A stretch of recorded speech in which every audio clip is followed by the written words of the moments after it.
Los dominicanos comienzan sus jornadas con El Día, el programa matutino pensado en usted para que salga de casa informado. Entrevistas que marcan la agenda informativa, primicias que ayuden a comprender la actualidad para tomar mejores decisiones. Procuramos respuestas, hacemos las preguntas. El Día, de lunes a viernes desde las 6 de la mañana, por Telesistema, un canal de emociones. Saludos, bienvenidos a este programa El Día, con ustedes Indira Suero. Hoy es lunes 19 de agosto de 2024. Para nosotros es un placer acompañarles a esta hora de la mañana. Exactamente a las 6 de la mañana estamos con ustedes como cada semana dándole inicio a una nueva semana y agradeciéndoles a ustedes que nos sintonicen a través de Telesistema, Canal 11 y en nuestra emisión de YouTube de El Día RD. Recuerden que a través de esa plataforma ustedes pueden dejarnos sus comentarios y todo aquello que opinen sobre el trabajo que realizamos con mucha dedicación y cariño para ustedes. Saludos, Indira Navarro. Gracias, Indira Suero, Tocaya, y a todos ustedes, buenos días, bienvenidos a otra entrega más de El Día. Para nosotros es un enorme privilegio contar con esa sintonía que es tan especial para nosotros en estos días. Y para mí esta fue como un fin de semana medio largo, para muchos fue largo, claro, por el puente, por el 16 de agosto, para otros fue un poco cortico por razones de trabajo, pero aquí estamos, como dice Germán Marte, al pie del cañón, para llevarle todas las informaciones que ustedes necesitan. Bueno, tú mencionas ahora, Indira, el 16 de agosto y ciertamente todos los ojos están puestos a lo que pasó en esa fecha y lo que pasará, por supuesto, en el día de hoy, porque el presidente Luis Abinader este lunes presenta su anteproyecto de ley de la Constitución, de esa reforma que él propone a la Constitución en 4 aspectos. Primero, empezó con 2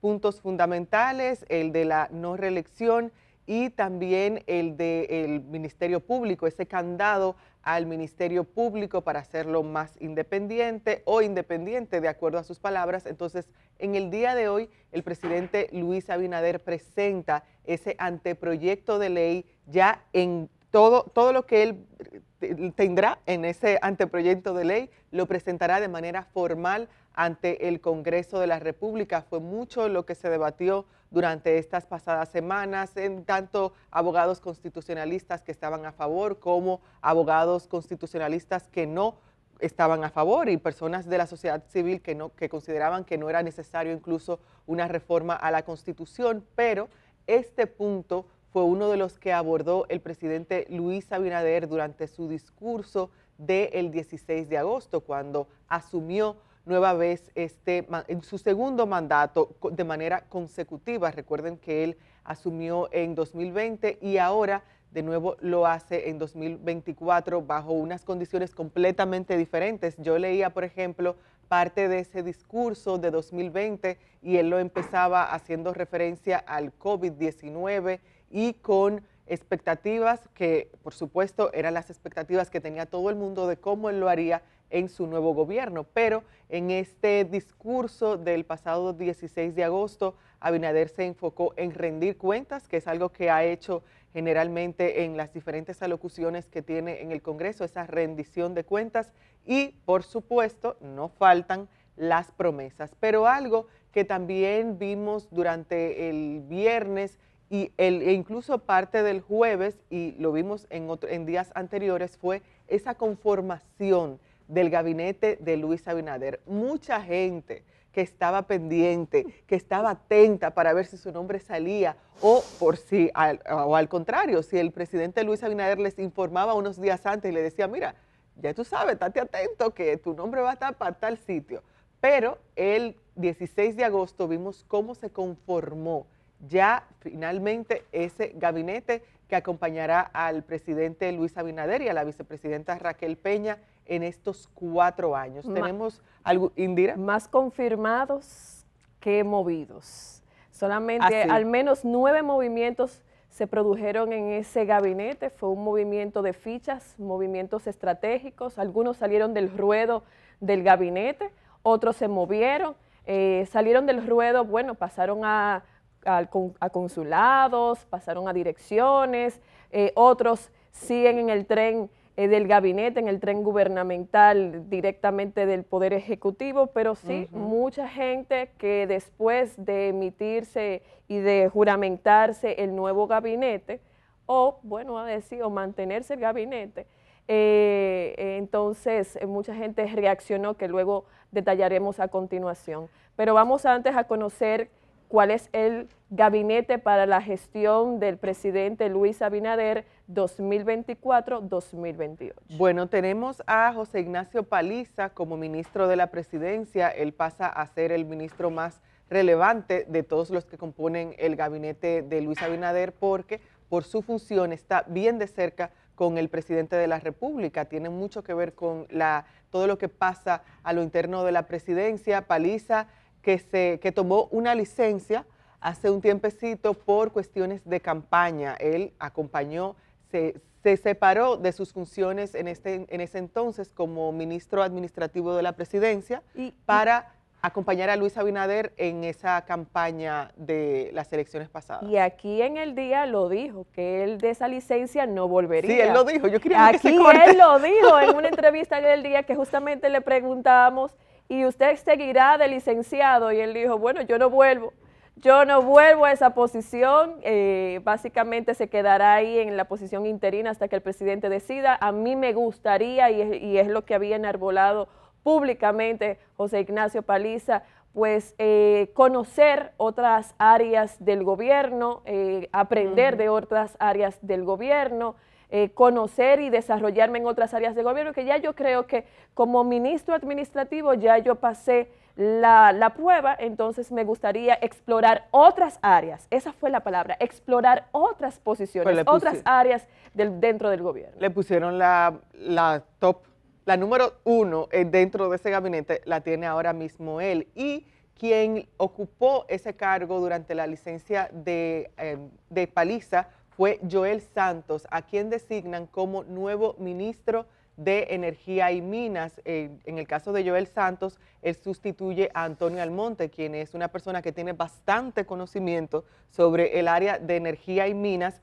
Y en el caso de Joel Santos, lo que destaca la presidencia es que él tiene experiencia en gestión y liderazgo ideal para el sector. Ese ministerio no es nada fácil, porque ahí también, al igual que el Ministerio de Medio Ambiente y de otros, hay muchos intereses de por medio. Hablamos de energía y minas en un país como República Dominicana, y ahí, en ese ministerio, es donde pasaría a liderar el señor Joel Santos, a quien tuvimos aquí en varias ocasiones en este programa como ministro administrativo de la presidencia, pero este puesto en especial es un reto bastante considerable para Joel Santos, en especial porque aunque él sí fue miembro del gabinete eléctrico, tengo aquí que fue miembro del gabinete eléctrico, uno generalmente, si bien ponen experiencia en gestión, en liderazgo, uno siempre busca qué tipo de conocimientos en el área tiene la persona, porque pienso que es sumamente válido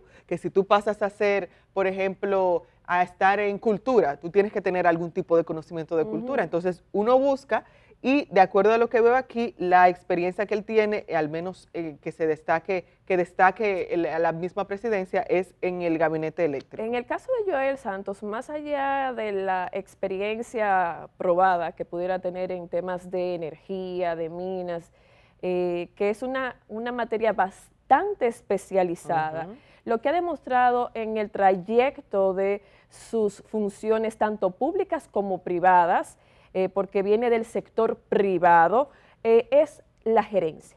La gerencia, como él ha demostrado ser un buen gerente, además de ser un buen gerente, es una persona que comunica, que sabe comunicar los proyectos que puede tener, en este caso cuando era ministro administrativo de la presidencia, pues comunicaba muy bien a dónde iban orientadas los planes, proyectos de la presidencia de la República, y era una persona muy enterada. Entonces yo creo que con la experiencia probada en materia de gerencia, administración, conciliación, negociación que tiene él tanto en el ámbito privado y después en estos 4 años de gestión del presidente Luis Abinader en el área pública, pues creo que podría ser una buena gestión al frente del Ministerio de Energías y Minas. Pero el tiempo lo dirá, el tiempo lo dirá.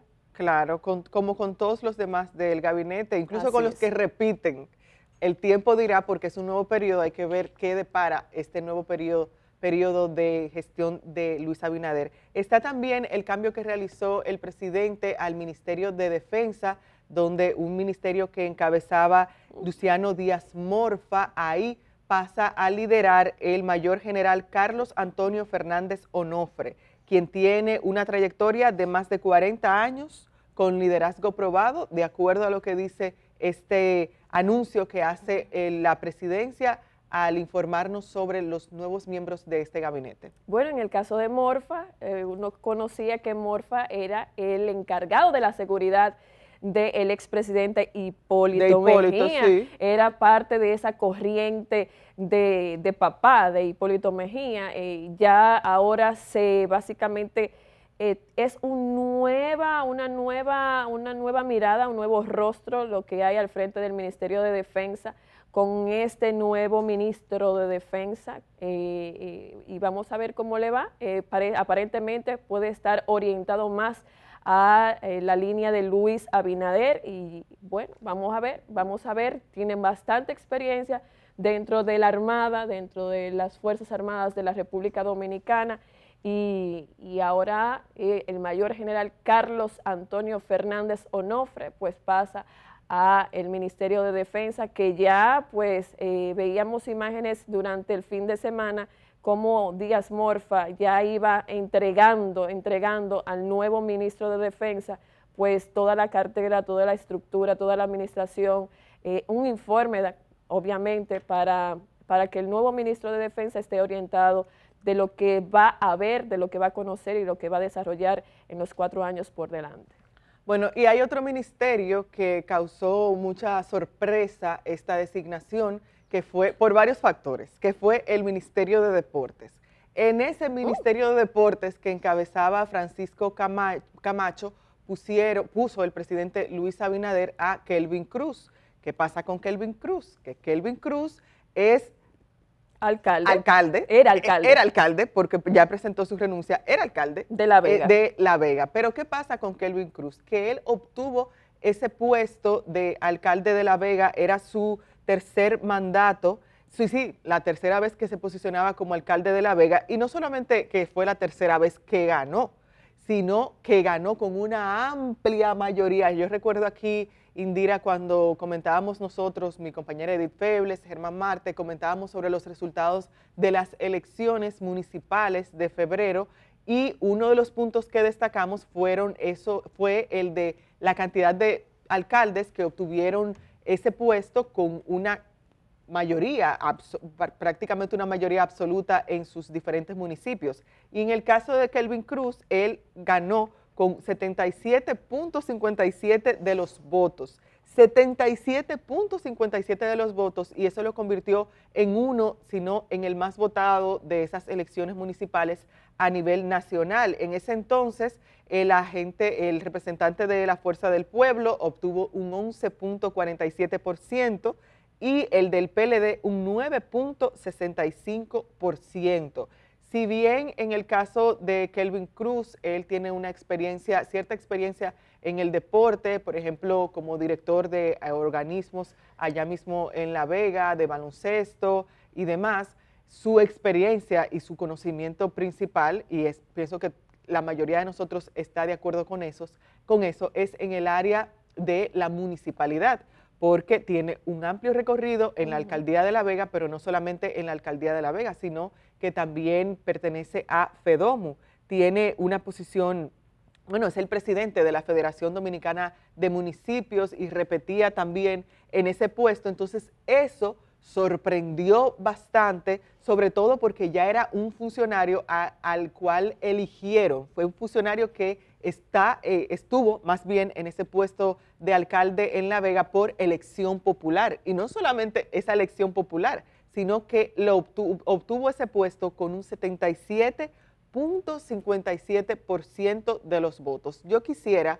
Indira, y también a ustedes que nos sintonizan, que escuchemos parte de una entrevista que realizaba, bueno, aquí, no tengo el nombre aquí, se los confirmo en breve, Henry Peña Noticias. Henry Peña Noticias en las redes sociales, él realizaba esta entrevista a diferentes personas en La Vega y escuchemos qué opinan los veganos sobre esta nueva designación de Kelvin Cruz. ¿Qué te opinas del nombramiento de Kelvin Cruz ahora como ministro de Deportes? Está bien por ese lado como ministro, pero nos duele que se vaya de La Vega siendo ella síndica. ¿Ya renunció a ser alcalde ya? Si yo hubiera sabido, no voto por él, porque a mí no me gusta esta mierda. Pero ahora va a ser Amparo la alcaldesa. Es que no, nosotros no votamos por mujeres, fue por Kelvin Cruz, que es mejor de aquí de La Vega. ¿Qué tú opinas del nombramiento de Kelvin Cruz ahora como ministro de Deportes?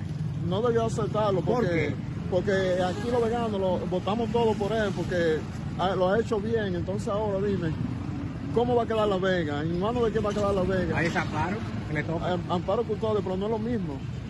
No va a ser lo mismo porque la gente tenía la confianza en él como representante municipal de aquí de La Vega. Pico, ¿qué tú opinas del nombramiento de Kelvin Cruz ahora como ministro de Deportes? Tú sabes que hay personas que se convierten en patrimonio de los pueblos. Kelvin Cruz ya en este pueblo es un patrimonio. Y el pueblo de La Vega, aunque hay que darle oportunidad a las mujeres, y tenemos una dama ahí una mujer muy preparada, pero el pueblo tiene nostalgia, porque ha sentido que se le va a Kelvin Cruz. Solamente por la nostalgia que siente este pueblo, él no debió de renunciar. Él no debió de coger ningún cargo político, él debió decir, presidente, es que yo me le debo a La Vega. Pero vamos a darle una oportunidad a la dama, vamos a ver. Ok, gracias. El nombramiento de Kelvin Cruz ahora, ministro de Deportes. No, que se merece, porque está trabajando, hace un buen trabajo. ¿Renunció a ser alcalde ya? ¿Cómo? Sí, porque ahora es ministro de Deportes. Bueno, pero es buen hombre, se merece. Que Dios le ayudara ahí a seguir hacia adelante. Está bien, porque por lo menos ha hecho algo por La Vega. ¿Tú sabes que tuvo que renunciar como alcalde? Sí. Pues eso yo no lo sabía. Yo mejor me había quedado como alcalde. ¿Tú preferías que se quedara como alcalde? Claro. ¿Y entonces ahora quién va a ser el alcalde? Bueno, ahí está la que le sigue, la vicealcaldesa, Amparo Custodio. Tenía que quedarse ahí, que era que estaba bien. Claro, no, eso está bien, porque es un hombre que se merece más y que le pongan en buena posición, porque es un hombre que ha trabajado por La Vega mucho, y un hombre serio que es Cruz, y se merece, nada más no se merece algo más grande. ¿Ya renunció de ser alcalde? No, qué bueno que renuncie, porque ese cargo es bueno que le pusieron. Porque está bien, yo lo encuentro bien ahí. Bueno, eso fue parte de lo que comentaban los veganos. Agradecer, bueno, tomamos este video del periodista Henry Peña en su cuenta Henry Peña Noticias y me lo quise poner, Indira y televidentes, porque refleja las diferentes opiniones que tienen los veganos sobre este punto. Recuerden que era el tercer mandato de manera consecutiva que tenía este alcalde, ahora ministro de Deportes, y uno se pregunta, se cuestiona por qué el presidente Luis Abinader decide hacer este movimiento de fichas. Ahora que hablábamos de ficha, un juego de dominos, que ahí armando ese gabinete, ¿por qué hacer ese cambio con un funcionario electo de manera en elecciones, valga la redundancia, en elecciones municipales? ¿Por qué hacer ese cambio? Sí, y por qué también impulsar incluso la candidatura de Kelvin Cruz durante la pasada campaña electoral, si tenía eso en mente, o fue una decisión que fue ahora, no se sabe. ¿Quién sabe si pudo haber sido una estrategia política? Porque como vemos, dicen los veganos, Kelvin Cruz es un patrimonio de La Vega. Uno siente nostalgia por Kelvin Cruz.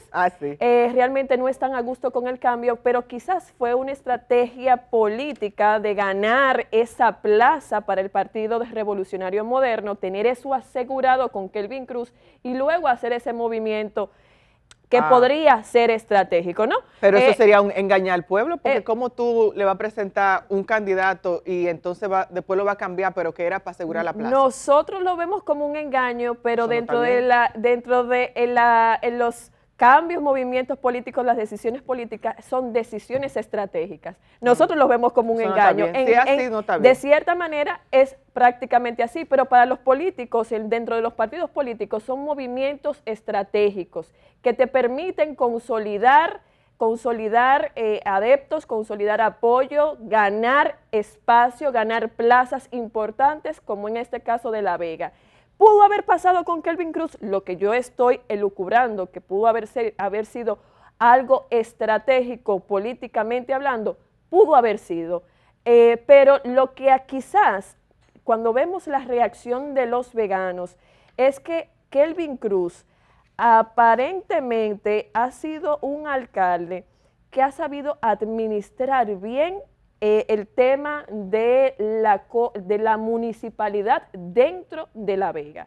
Y al demostrar ser un buen gerente, eso es lo que se necesita dentro del Ministerio de Deportes, que tampoco la tiene fácil, porque el Ministerio de Deportes tiene muchos retos, y lo hemos visto cuando vemos a nuestros atletas que van a cada competencia o a cada gala dentro de unos Juegos Olímpicos o unos Panamericanos, cómo hay estructuras que dentro del área de deportes tienen que ser remozadas, tienen que ser reconstruidas. A los atletas hay que darle un apoyo, no solamente cuando llegan y alcanzan el oro, la plata o el bronce, sino cómo desde el inicio tienen que darle el apoyo y seguimiento a estos atletas. Entonces, ahí está el reto. Veremos ahora si Kelvin Cruz sigue con su buena racha dentro del Ministerio de Deportes, tanto como lo ha seguido y se ha ganado incluso el cariño de la gente en La Vega. Bueno, ese ministerio no es nada fácil, fácil. Pero yo repito, si fue así como tú expones, Indira Navarro, si fue así, esa estrategia, pienso que no fueron honestos con el pueblo, definitivamente, porque tú no me puedes poner a un candidato A y después decirme, no, yo lo puse ahí, pero en realidad no es que él era para asegurar esa plaza y después lo iba a poner en otro sitio. Entonces, ustedes se preguntarán, queridos televidentes, ¿quién ocupa el cargo que ocupaba, valga la redundancia de nuevo, Kelvin Cruz en La Vega? Será la señora Amparo Custodio, quien es la vicealcaldesa, ahora a partir de este lunes ya se convierte en la nueva síndica de La Vega, y esto de acuerdo a lo que indica la ley del Distrito Nacional y de los municipios, la ley 176-07 en su artículo 64, que dice: si se produjere vacante en el cargo del síndico o síndica por cualquiera de las causas que producen la pérdida del mismo, se procederá a posicionar al vicesíndico, quien prestará juramento ante el Consejo Municipal en sesión extraordinaria convocada al efecto. La señora Amparo Custodio está junto a Kelvin Cruz, estuvo junto a Kelvin Cruz en estas pasadas elecciones y también fue vicealcaldesa anteriormente con él por una alianza que tenía Kelvin Cruz con el Frente Amplio. Ella pertenece al Frente Amplio, entonces nada, veganos, ahí tienen a la señora Amparo Custodio. Esperemos que en este nuevo ministerio, que encabezará Kelvin Cruz a partir de ahora, haga una buena gestión, porque es mucho lo que se espera siempre del área de deportes y mucho también lo que se relega ese ministerio aquí en República Dominicana. Lo hemos visto a través de los años con la situación en que están nuestros atletas y que es repetitiva una y otra vez, siempre se comenta al respecto. Y entonces con estos que les acabamos de presentar se conformaría ese gabinete del presidente Luis Abinader. Tan solo 9 ministerios él cambió, movió un total de 9 ministerios. Tenemos Ministerio de la Presidencia, Ministerio de Energía y Minas, Ministerio de Deportes y Recreación, Ministerio de Interior y Policía con Farideh Raful, Ministerio de Medio Ambiente y Recursos Naturales con Armando Paino, está el Ministerio de la Juventud con Carlos Valdés, también, ya les mencionamos al Ministerio de Defensa con Carlos Antonio Fernández Onofre, tenemos el Ministerio Administrativo de la Presidencia con Andrés Bautista. Este fue uno de los primeros nombramientos que realizó el mandatario Luis Abinader. Y tenemos finalmente al Ministerio de Administración Pública con Sigmund Freund. Entonces, esos 9 ministerios pasarían ya a unirse a los demás que tenían a personas ya a cargo. Por ejemplo, tenemos el Ministerio de Relaciones Exteriores, una plaza sumamente clave e importante, y lo vimos durante este fin de semana con esa declaración de la cual comentaremos más adelante sobre la posición que tiene República Dominicana con Venezuela y ese acuerdo al que arribó este país con otras naciones. Ahí sigue Roberto Álvarez. Tenemos el Ministerio de Hacienda con Jochi Vicente, Ministerio de Industria y Comercio con Ito Bisonó, que ya no habla de su fórmula, ya Ito sigue ahí, pero se ya me olvidó esa fórmula quedó atrás. Está el Ministerio de Economía con Pavel Isa Contreras, otro ministerio clave en cualquier estado. Tenemos, el Ministerio de Educación. Yo vi mucho en las redes sociales, Indira, varios comentarios de la gente diciendo, esperamos a ver qué va a pasar con el Ministerio de Educación. ¿Confirmado? Sí, es que queremos saber qué va a pasar con el Ministerio de Educación, si se queda o se va. Entonces, ahí se ratificó la posición de Ángel Hernández como titular de ese ministerio.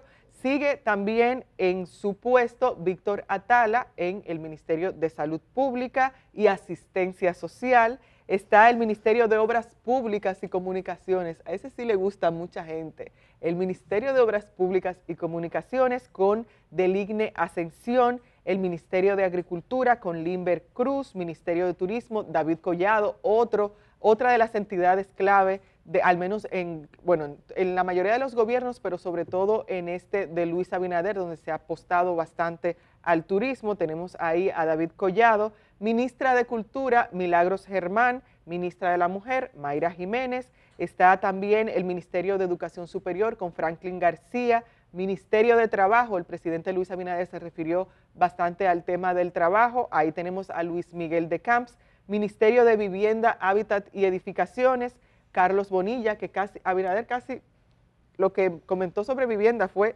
mínimo. Está ahí Carlos Bonilla, tenemos a Sanz Lobatón, Yayo Sanz Lobatón como director general de aduanas. Ya en las direcciones, director general de impuestos internos Luis Valdés, directora general de ética e integridad gubernamental, ahí tenemos a Milagros Ortiz Bosch, y finalizamos este gabinete con el presidente ejecutivo del Banreservas, Samuel Pereira. Algo que de nuevo destaca en el gabinete de Luis Abinader es la proporción de mujeres. Sigue siendo mínima. Si la mínima. comparamos con hombres, sigue siendo mínima. 3 ministras. 3 ministras. Lo único nuevo, obviamente, sería a Farideh Raful al frente de un ministerio como es el de Interior y Policía. Y con esa... Bueno, aquí tenemos a Farideh Raful, que pasa ya formalmente a ser ministra de Interior y Policía, un puesto que solamente una mujer ocupó antes que Farideh Raful, pero fue en los 70, si no me equivoco, ya a finales de los 70, una mujer que ocupó ese puesto, y ahora le toca ese gran reto a Farideh Raful. Pero igual, seguimos en proporción, mujeres y hombres, de 23 ministerios, 3 con mujeres. Saludos, Uchi Lora. Muy buenos días, Indiras. ¿Cómo están ustedes? Bien, bien. Fíjate qué cosa tan interesante. Yo diría que una de las mejores noticias en el gabinete es un aspecto del que nadie casi habla. La gente no conoce a los jefes militares. Nadie los conoce. Y eso es un signo de mucho avance. Yo recuerdo, en los 12 años de Balaguer, el protagonismo que tenían en el país los jefes militares. Y todo el mundo sabía quién era Pérez y Pérez, Neyni Barcés, Bochán Javier, Milo Jiménez, Lluveres Montá. Óigame. Y todo el mundo pedía, ¿a quién van a poner en la policía? Como si se fuera a acabar el mundo. Qué bueno que ya eso no tiene ni importancia. Pregúntele a cualquiera en la calle, ¿cómo que se llama el nuevo ministro de Defensa? No se conocía. ¿Y el nuevo jefe de la Fuerza Aérea, quién es? Nadie sabe. Qué bueno. Qué buena noticia, ¿verdad? Eso es un signo de avance de la sociedad. El hecho de que haya perdido protagonismo el sector militar. Hay gente que se quedó esperando, trasquilado. Sí, en el círculo de espera, moviendo los bates, pero qué va. Precisamente, don Uchi, y aquí tengo una de las reacciones luego de que se diera a conocer el gabinete y se juramentara el nuevo gabinete. Uno de los que reaccionó a través de las redes sociales fue Ramón Alburquerque, ese dirigente del Partido Revolucionario Moderno, que tuvo al principio una posición beligerante en contra de la gestión de Luis Abinader y que luego aparentemente llegaron a una especie de limar asperezas, de armonización de las relaciones. y en aquel momento se decía que el disgusto de Alburquerque era porque le habían dado una plaza que a él no le gustaba, y entonces en buscar cómo acomodarlo, nunca lo acomodaron y nunca él se sintió bien, y por eso vino el disgusto. En ese momento era lo que se discutía, pero en este momento, luego de que se armonizaran las relaciones y después de la juramentación del gabinete, escribió en las redes sociales: somos distintos. Lucho por mi PRM y defiendo causas justas sin buscar cargos. No obstante, a los 25 años director de Indotec, a los 28 años secretario técnico de la presidencia y presidente de Refidonza, más presidente del Senado por varios periodos, si tengo cargo bien y si no, por igual. Bueno. Él le iba a disputar, porque él lo puso claro desde el principio, la candidatura del PRM a Abinader. Y yo no creo que eso debió ser motivo para que se desaprovechara su capacidad, que es bastante consistente en varios aspectos. Pero bueno, ahora, miren, Abinader ha dado un paso, o está dando, que lo pone por encima de todos los que han gobernado después del Trujillato, en el sentido de que dice 2 no más, y no solamente lo ha dicho, sino que está actuando en ese sentido. Bueno, ahora bien, ¿qué va a pasar en el PRM? Mira, ya yo iba a decir PRD, pero es la misma tradición de división. Ellos se encargan de hacerle el trabajo a la oposición, unos con otros. Y ahí no hay nada seguro, porque hay una sola botella y como 20 tapones que la quieren tapar. Entonces, pero nada más hay una botella. Y ellos nunca han sabido manejar esa situación, nunca. Difícilmente sea ahora la excepción. Ya veremos, porque el gobierno no ha proyectado ninguna figura. Lo que se ha proyectado hasta ahora son apetencias. Hay gente que quiere ser presidente. Todo el mundo sabe que David Collado quiere ser presidente. Carolina él no es un auténtico PRMista, sí, eso mismo, PRMista. Es una persona del sector alto empresarial, ¿verdad? O por lo menos una de las familias más poderosas, si no la que más económicamente, es quien lo tiene como protegido y que aspira a que él llegue a ser presidente. Entonces, dentro del partido hay 60 que quieren ser. Lo más probable es que suceda algo que al PRM no le conviene, y es que salgan muy temprano todos. Eso sería un error. Sí. Bueno, ya veremos. Ellos tienen un síndrome peligrosísimo, autodestructivo. Ya veremos lo que va a pasar. Y usted sabe, Uchi, que si pasa eso, de que salen muy temprano al ruedo tras la presidencia, ese cargo de la presidencia de la República, eso afectaría no solamente al PRM a lo interno, sino también este proceso de reformas que el presidente Luis Abinader anunció este pasado 16 de agosto, porque algo que yo me preguntaba, escuchando a Abinader en su alocución: reforma fiscal, reforma constitución, reforma a la seguridad social, reforma policial.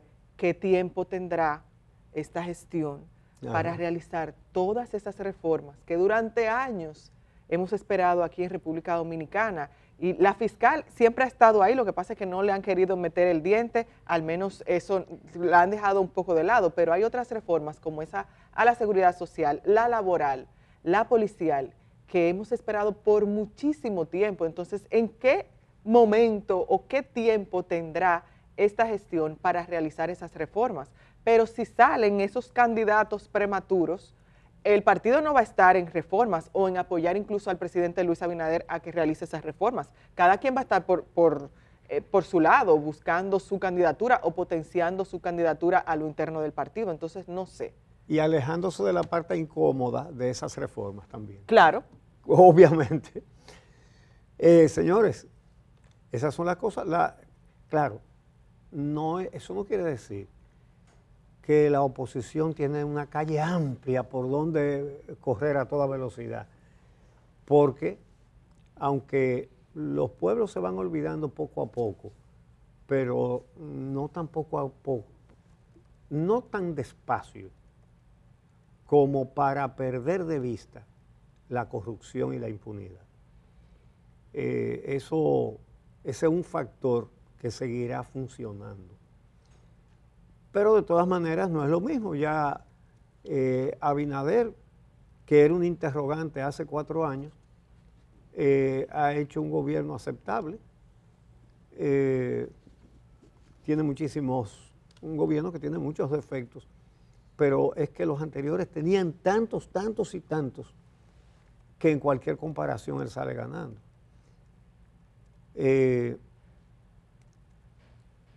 Ese tema fundamentalmente es terrible para la oposición, terrible. Bueno, van a comenzar temprano a hacerle campaña en contra. Hoy habla Leonel Fernández a las 11 de la mañana y ya veremos lo que dirá. Pero se puede prever. Ya él adelantó que fueron cifras manipuladas. En fin, la economía, o gran parte de ella, una parte fundamental de ella, que está en el Banco Central, está en manos del mismo que la dirigió en los gobiernos de Leonel Fernández, que la dirigió en el gobierno de Balaguer. Es el mismo que está ahí. Para unos, antes decía la verdad y ahora miente. Y para otros, antes mentía y ahora dice la verdad.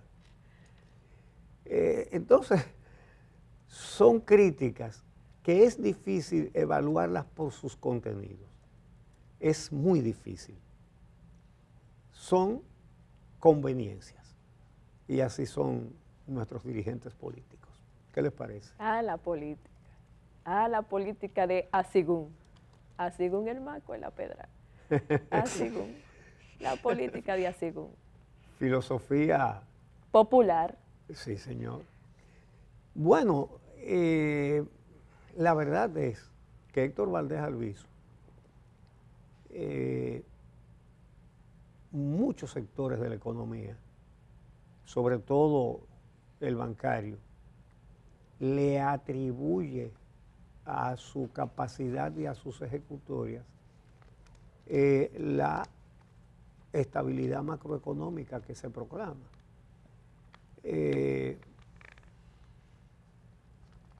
Se dice, cuando digo se dice no es en el aire, eso es una cosa que se ha comentado en círculos muy bien enterados. Cada vez que viene un tema económico, hay una dificultad, y siempre se dice, el sector bancario no quiere que le pongan un dedo encima a ese señor. Entonces, eso es una fuerza que no es de mucha gente, sino de poca, pero es de mucho dinero. Y es de muchos intereses. Pero bueno, si hubiera una debacle en la estabilidad económica, macroeconómica, sufriríamos todos, realmente. Sobre todo los que menos tienen. Así que eso es lo que hay con la economía. Pero el doctor Leonel Fernández, que mucho se sirvió de las estadísticas que daba Héctor Valdés Albizu, y en esos tiempos, uno que criticaba todo lo que consideraba criticable de aquel gobierno como de todos, nosotros por lo menos, y en este programa durante mucho tiempo, decíamos, las estadísticas que da el Banco Central no son inventos, están avaladas por organismos internacionales. Entonces, nosotros decíamos, el problema no es por ahí, por donde está. Esa es la verdad, y la verdad es que las estadísticas que generalmente da el Banco Central y Héctor Valdés Albizu, que es de su cabeza, cuando usted busca el Fondo Monetario Internacional, el Banco Mundial, el Banco Interamericano de Desarrollo, todas las entidades del ramo avalan los datos que da el Banco Central de la República Dominicana. Esa es la realidad. El doctor Fernández lo sabe, porque así fue cuando él fue presidente. Bueno, tenemos mucho que hablar hoy. Vamos a tener en nuestro espacio estelar a un economista de mucha capacidad, ¿verdad? Antonio Siriaco. Y con él vamos a hablar de todas estas cosas, de lo que acabamos de mencionar y mucho más que tiene que ver con el curso de la economía para los próximos 4 años. Y ya nuestro camarógrafo está a la entrada del Congreso Nacional, donde este lunes 19 de agosto el presidente Luis Abinader presenta formalmente ese anteproyecto de reforma constitucional tan esperado. Sí. Veamos a ver qué pasa ya una vez entre al Congreso, que no se le agreguen artículos y cosas así. No, ya él lo dijo, él lo advirtió, so pena, no pueden hacer ningún tipo de modificación y de presentación alterna a ningún tipo de legislador. Y este anteproyecto será recibido por el presidente del Senado como presidente de la Asamblea Nacional, quien tiene a su cargo luego convocar a la Asamblea Nacional Revisora. Así que todos atentos a ese depósito de anteproyecto de ley de reforma constitucional en el Congreso Nacional. Ya mañana podremos analizar los principales aspectos. Sí, eso sí. Bien, pues hacemos la pausa entonces, ¿no? Sí.